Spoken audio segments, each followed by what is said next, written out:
today I have a special guest with us. We have Dr. Joy DeGruy.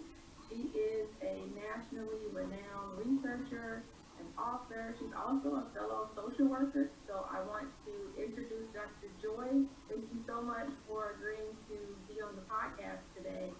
And I, and I want to give you time to kind of introduce post-traumatic to those of us in the social work profession who might not be as familiar with your work.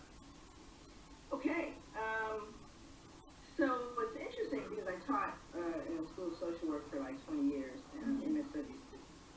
And even when I was doing the work then, there was very little done on historical trauma as it related to people of African descent. So my work, based on my book, Post-Traumatic Slave Syndrome, America's Legacy of Enduring Injury and Healing.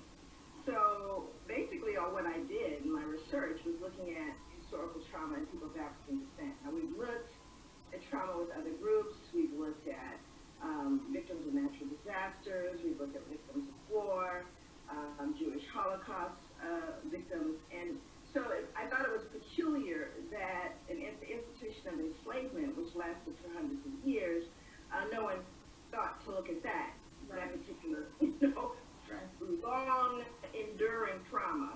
Yeah.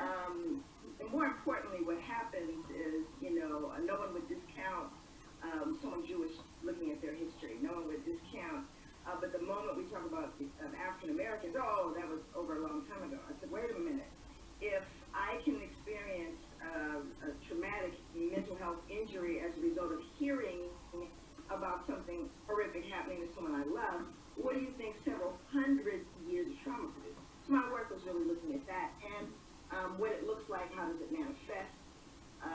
Some of it people already know in self-loathing.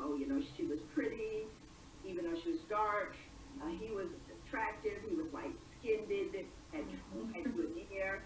All of that language, all that narrative is one that speaks of us actually self-loathing. But my major question is, where did that come from? I've been to 7 countries in Africa. It's not an African thing, at least not yet. It's becoming that as they begin to look like us. But again, it's this whole idea of what does that injury look like as it relates